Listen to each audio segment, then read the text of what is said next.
दोस्तों, आज हम भारतवासियों ने अपना कुछ बहुत ही बहुमूल्य खो दिया है। आज सुबह से ही मन बहुत उदास है।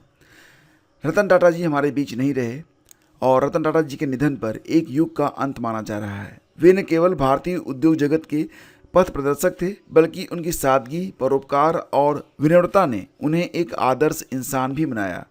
उनका जीवन हमें यह सिखाता है कि व्यवसाय केवल लाभ कमाने का जरिया नहीं, बल्कि समाज की सेवा करने का एक माध्यम भी हो सकता है। उन्होंने अपनी दूरदृष्टि से देश और समाज के विकास में जो योगदान दिया, वो अतुलनीय और अनमोल है। रतन टाटा ने हर कदम पर न केवल उद्योग को नई ऊंचाइयों पर पहुंचाया, बल्कि ज़रूरतमंदों के लिए अपने हाथ हमेशा बढ़ाए रखे। उनके विचार, उनके सिद्धांत और उनकी उदारता हमें सदैव प्रेरित करती रहेगी, मोटिवेट करती रहेगी। रतन टाटा जी को हम भावपूर्ण श्रद्धांजलि अर्पित करते हैं और उनकी इस अमूल्य विरासत को हम कभी भूल नहीं पाएंगे। ईश्वर उनकी आत्मा को शांति दे और उनके परिजनों को इस कष्ट को सहने की शक्ति प्रदान करें। ओम शांति। तो फ्रेंड्स, आज 10 अक्टूबर है। जैसा कि आप लोग जानते हैं कि हमें कर्तव्य पथ पर आगे बढ़ते ही रहना पड़ेगा, हम रुक नहीं सकते हैं। इसलिए आइए आगे बढ़ते हैं और शुरू करते हैं 10 अक्टूबर के दैनिक रोजगार समाचार। तो फ्रेंड्स, सबसे पहले बात करते हैं यहाँ पर कि जैसा कि मैंने आप लोगों को बताया था कि यूपीपीसीएस की जो परीक्षा है ये अक्टूबर माह में नहीं हो पाएगी। इसके लिए बाकायदा ये जो 1985 का एक्ट है उसमें बदलाव करना पड़ेगा और ये बदलाव विधानसभा में ही हो सकता है, जिसके लिए पूरा एक कोरम होता है जिसे पूरा करना पड़ता है। यानी कि अब जब नया अध्यादेश आ जाएगा उसके बाद ही आपकी परीक्षाएं हो पाएंगी। लेकिन देखो, यहाँ पर एक बात बिल्कुल तय है कि अब 2024 में आपके पास केवल एक परीक्षा बची हुई है, आरओ की। यूपीपीसीएस की परीक्षा अब 2024 में शायद नहीं हो पाएगी, क्योंकि फ़िलहाल अभी समय बहुत कम है। आज 10 तारीख हो गई है, 27 तारीख को परीक्षा होनी थी और 27 को परीक्षा अगर नहीं हो पाती है तो नवंबर में परीक्षा होनी मुश्किल है, क्योंकि दिसंबर में ही आरओ की परीक्षा भी लगी है। और सबसे मूलभूत बदलाव जो यहाँ पर किया जाना है वो ये है कि पेपर छपवाना। पेपर पहले 3 सेटों में छपते थे, अब 4 सेटों में छपेंगे। तो निश्चित रूप से आरओ के लिए भी इनके पास समय बहुत कम बचेगा, लेकिन अभी आरओ में समय है। आगामी अगर 1 महीने के अंदर भी अगर पूरी प्रक्रिया हो जाती है तो आरओ की परीक्षा अपने तय समय पर हो पाएगी। लेकिन अगर समय कम मिला तो आरओ पर भी जो आगे खतरा है वो मंडरा रहा है। लेकिन आप ये मान चलिएगा या फिर आप ये तय मान चलिए कि आरओ समय पर परीक्षा करवा ली जाएगी। परीक्षा कौन सी टल रही है? केवल यूपीपीसीएस की परीक्षा जो कि अक्टूबर के महीने में होनी थी, नहीं हो पाएगी क्योंकि समय अब बहुत कम बचा है। और जो नया अध्यादेश है उसको लाने के लिए अभी मात्र 17 दिन ही शेष हैं। तो आप लोग खुद समझिए कि 17 दिनों में अध्यादेश पारित करवाना, उसके बाद फिर पेपर के लिए जो मूलभूत बदलाव किए जाने हैं, जैसा कि मैंने बताया आपको कि पहले पेपर जो होता था वो 3 सेटों में छपता था, अब 4 सेटों में छपेगा। और इसके लिए एक और परिवर्तन किया जाना है कि अब जो पेपर छपते थे, अभी तक प्राइवेट संस्थाओं में छपते थे, तो जो प्राइवेट कंपनियां थी वो छापती थी, अब इसे राजकीय मुद्रालय में खुद छापने के बारे में पहल की जा रही है। तो इसमें तो समय बिल्कुल लगेगा। आज के अखबारों में इसके बारे में आपको बहुत सारी न्यूज़ मिल जाएगी, लेकिन जो मैं आपको बता रहा हूँ ये खबरें यहाँ पर नहीं हैं। मुख्य रूप से जो बातें बताई जा रही हैं वो यही है कि यूपीपीएससी 4 सेटों में पेपर के लिए लाएगा अध्यादेश। और यहाँ पर ये भी कहा जा रहा है कि आयोग की हाल ही में कराई जाने वाली परीक्षाएं टल सकती हैं। और ये भी कहा जा रहा है कि टल सकती हैं, देखो ये मतलब मोटी लाइन में इन्होंने लिख दिया है। और ये भी कहा है कि आयोग ने फरवरी में कराई गई सहायक समीक्षा अधिकारी और समीक्षा अधिकारी भर्ती परीक्षा की शुचिता को ध्यान में रखते हुए इन्हें रद्द कर दिया था। योगी सरकार भर्ती परीक्षाओं को लेकर गंभीर है। उसकी मंशा है कि भर्ती परीक्षाओं में हर स्तर पर सेंधमारी को रोका जाए। राज्य सरकार ने भर्ती बोर्ड और चयन आयोगों की प्रतियोगी परीक्षाओं में होने वाली गड़बड़ियों को खत्म करने के लिए जून में जो एसओपी विस्तृत दिशा निर्देश जारी किए थे, तो आयोग ने कुछ समय पहले मुख्य सचिव के सामने भर्ती परीक्षाओं को लेकर प्रस्तुतिकरण भी दिया था। इसमें 3 सेटों के स्थान पर 4 सेटों को पेपर तैयार करने का सुझाव भी था। निजी प्रिंटिंग प्रेस के बजाय राजकीय प्रिंटिंग प्रेस में ही प्रश्नपत्र छपवाने पर चर्चा हुई थी। उच्च पदस्थ सूत्रों का कहना है कि इस प्रस्तुतिकरण के बाद उच्च स्तर पर इसको लेकर सहमति बन गई है। इसके आधार पर अब आयोग की सभी भर्ती परीक्षाओं के लिए 4 सेटों में प्रश्नपत्र तैयार होंगे। आयोग का तर्क है कि प्रश्नपत्र किस सेट का बांटा जाएगा, इसकी जानकारी किसी को नहीं होगी। रैंडम आधार पर तय होने के बाद पेपर लीक होने की घटनाओं पर काफ़ी हद तक रोक लग सकेगी। तो ये बात यहाँ पर कही गई है। यानी कि फ्रेंड्स, अगर देखा जाए तो मुख्य रूप से यहाँ पर जो मुद्दा है वो यही है कि अब यूपीपीसीएस की जो परीक्षा है, यूपीपीसीएस की परीक्षा जो कि अक्टूबर के महीने में होनी थी, वो नहीं हो पाएगी।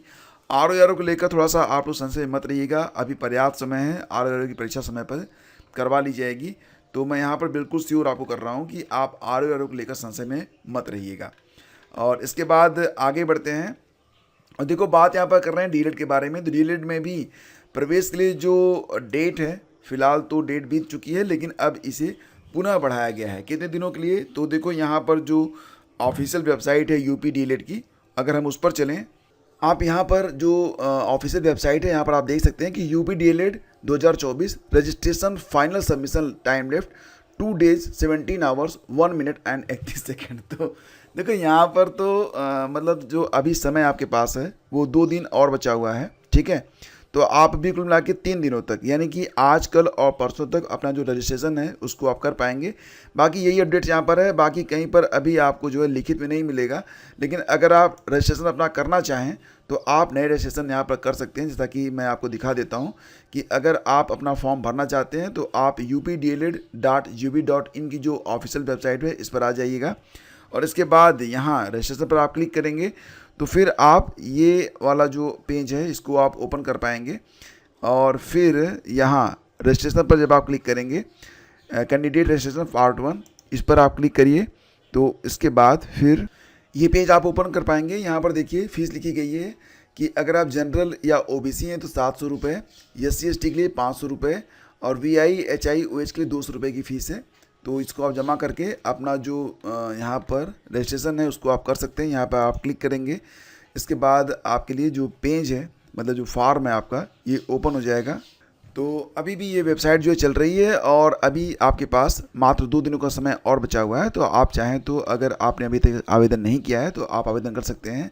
वैसे फ्रेंड्स, आपको ये भी बता दें कि डीएलएड के लिए अभी तक कुल मिला के 2,95,000 लोगों ने अब तक अपना जो आवेदन है उसको कंप्लीट कर लिया है और प्रदेश में कुल 2,28,000 सीटें हैं। और फिलहाल तो ये जो पुरानी न्यूज़ है तो अपडेट मैंने आपको कर दिया है कि अभी जो रजिस्ट्रेशन की प्रक्रिया है वो चल रही है और आगामी 2 दिनों तक, अभी मिला जुला के देखें तो आगामी 3 दिनों तक अभी आप अपना जो रजिस्ट्रेशन है, फॉर्म है, उसको आप भर पाएंगे। तो चलिए आगे बढ़ते हैं। और शिक्षा आयोग ने नई भर्ती के लिए सभी विभागों से मांगे अध्याचन। तो यहाँ पर देखो, जो शिक्षा विभाग है वो चाहता है कि जो कैलेंडर है उसको जारी करने से पहले एक बात तो तय हो जाए कि नई भर्तियाँ कौन कौन सी आने वाली हैं। प्राइमरी भर्ती, टीजीटी पीजीटी भर्ती और इसके अलावा अगर देखें तो कक्षा 6 से 8 तक की जूनियर भर्ती, तो जो भी भर्तियां की जानी है उसके लिए यहाँ पर शिक्षा आयोग एक कैलेंडर जारी करना चाहता है। लेकिन उसके पहले अभी सभी विभागों से अध्याचन को मांगा गया है और ये भी है कि अभी तक आयोग को कोई अध्याचन नहीं मिला है।